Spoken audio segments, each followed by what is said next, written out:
इंसान के बर्बाद होने के 5 कारण जान लिया तो जिंदगी में कभी भी दुखी नहीं रहोगी।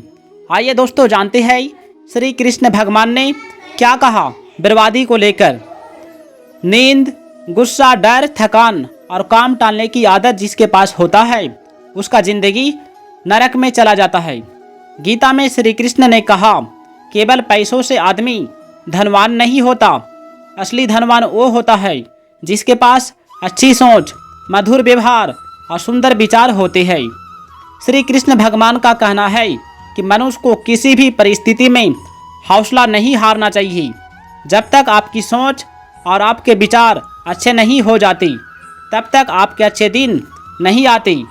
गीता में लिखा है कि ज़्यादा खुश या फिर ज़्यादा दुखी होने पर निर्णय नहीं लेना चाहिए, क्योंकि यह दोनों परिस्थितियाँ आपको सही निर्णय नहीं लेने देती। यदि तुम्हारे अंदर खुद को बदलने की ताकत नहीं है तो तुम्हारा कोई अधिकार नहीं।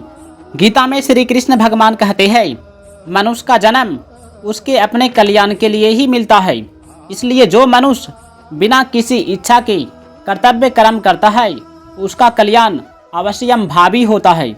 व्यक्ति के लिए सृष्टि द्वारा जो भी कर्तव्य बताया गया है उसका उद्देश्य ईश्वर की प्राप्ति करना है, जो सभी का कल्याण करते हैं। जब व्यक्ति किसी भी साधन, कर्म योग, ज्ञान योग, भक्ति योग द्वारा अपने उद्देश्य को पूर्ण कर लेता है तो उसके लिए कुछ भी करना, जानना अथवा पाना शेष नहीं रहता। यह मनुष्य जीवन ही परम सफलता है। साधारण व्यक्ति इच्छा पूर्ति के लिए कर्म करते हैं और कर्मयोगी इच्छा मुक्ति के लिए कर्म करता है। सहज कर्म में यदि कोई दोष दिखाई दे तो भी उसका त्याग नहीं करना चाहिए, क्योंकि सहज कर्म को करता हुआ मनुष्य कभी पाप का भागी नहीं बनता। जो व्यक्ति शरीर, इंद्रियां, मन, बुद्धि, धन, कुटुंब, जमीन आदि पदार्थों को संसार का मानता है, अपना नहीं, वह श्रेष्ठ होता है। जिस व्यक्ति के मन में इच्छा, ममता, आसक्ति, स्वार्थ, पक्षपात आदि दोष नहीं होते, उसके शब्दों का दूसरों पर अनुकूल प्रभाव पड़ता है और लोग वैसा ही आचरण करने लगता है। अगर किसी कर्म की बार बार याद आती है तो यही समझना चाहिए कि उस कर्म में कोई त्रुटि हुई है। इच्छा मनुष्य वह करा लेती है जो वह नहीं करना चाहता है, अतः हमें इच्छा पर नियंत्रण रखना बहुत ही जरूरी है।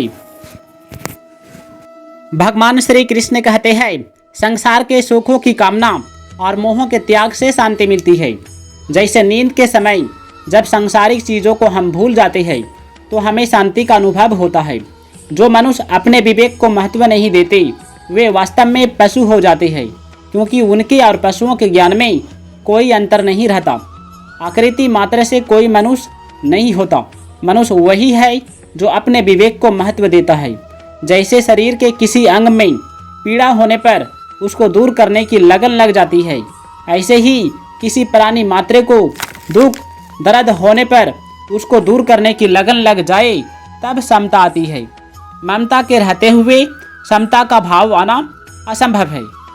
जल समान रूप से सबकी प्यास बुझाता है, वह ऊंच नीच, छोटे बड़े में कोई भेद नहीं देखता। जैसे चींटी रेत में मिले हुए चीनी के कणों को पकड़कर निकाल लेती है, ऐसे ही ज्ञानी लोग अपने विवेक से झूठे संसार में व्याप्त सत्य के तत्व को पकड़कर ग्रहण कर लेते हैं। इच्छा उत्पन्न होते ही मनुष्य पराधीन हो जाता है। पराजित व्यक्ति ही दूसरों को पराजित करना चाहता है, अपने अधीन करना चाहता है। स्वाधीन व्यक्ति ही विजयी होना चाहता है और उसके मन में किसी को पराजित करने का भाव नहीं आता। भोगी व्यक्ति दुखों से नहीं बच सकता। क्रोध के वेग को सहन कर लेना चाहिए, उसके वशीभूत नहीं होना चाहिए, क्योंकि क्रोध के वश में रहकर शरीर प्रतिक्रिया करने लगता है। जो व्यक्ति सत्य रूपी तत्वों को पाने का दृढ़ संकल्प कर लेता है उसकी इंद्रियां सरलता से उसके वश में हो जाता है। अपने लिए कुछ भी चाहना, किसी भी वस्तु को अपनी मानना। भगवान श्री कृष्ण कहते हैं मनमाने ढंग से जीवन यापन करने वाले मनुष्य जीवन के अंत में समय में घोर कष्ट भोगते हैं और निश्चित ही नरक में गिरते हैं। बुरे लोगों को कहीं भी गुण नहीं दिखता, वे सब और दोष ही दोष देखते हैं। वे स्वयं दुखी रहते हैं और इसलिए दूसरों को भी दुखी देखना चाहते हैं। उनके मन में यह बसा होता है कि सब अच्छाई हमारे पास है और किसी के पास नहीं, मैं ही सर्वश्रेष्ठ हूँ। इसलिए संसार में कोई आदमी उन्हें अच्छा नहीं दिखता। बुरे लोगों की संगति नरक के कष्टों से भी बुरी होती है।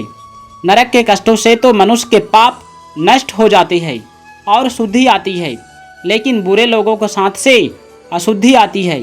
पाप के ऐसे बीज रोपित हो जाते हैं। धन की कामना, लोभ बढ़ने से मनुष्य के भीतर झूठ, छल कपट आदि दोष बढ़ जाते हैं और किसी भी तरह अधिक से अधिक धन कमाने का लालच बढ़ जाता है। इसके लिए मनुष्य अनुचित रास्ते अपनाने लगता है, उसका लोभ बढ़ता है, क्रोध क्रूरता बढ़ते हैं और स्वभाव राक्षस जैसा हो जाता है। वह किसी की हत्या भी कर दे तो बड़ी बात नहीं मानता है। ये सब कर्म मनुष्य को बड़ी बुराई और कष्टों में धकेलने वाली होती है। कई मनुष्य तो ऐसे बुरे बन जाते हैं कि सज्जन लोग उसका नाम लेना पाप समझते हैं। जिनका नाम लेना, दर्शन करना, याद करना ही वो पवित्र माना जाता है।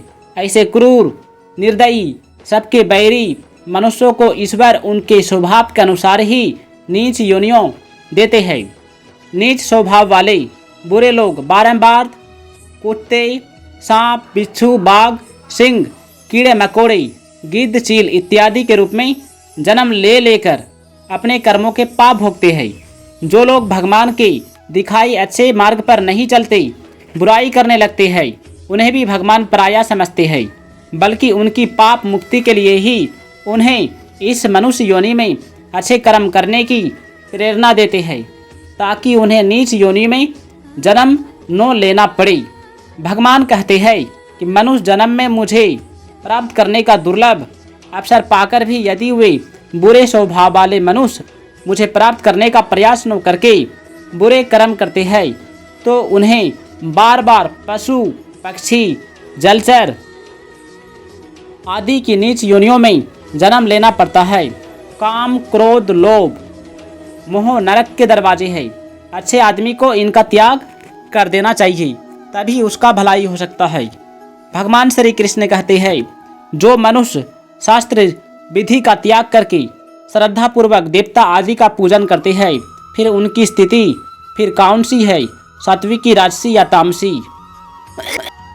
हरिओम तत्सत। ओम ही परमात्मा का नाम है तथा वही सत्य है। उसी परम ब्रह्मा परमात्मा से सृष्टि बनाई, उसी ने वेद और यज्ञ की रचना की।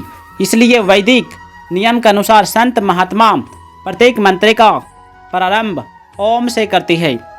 दोस्तों, यदि वीडियो अच्छा लगा है तो वीडियो को लाइक करके चैनल को सब्सक्राइब कर दीजिएगा और कमेंट में जय श्री कृष्ण अवश्य लिखिएगा।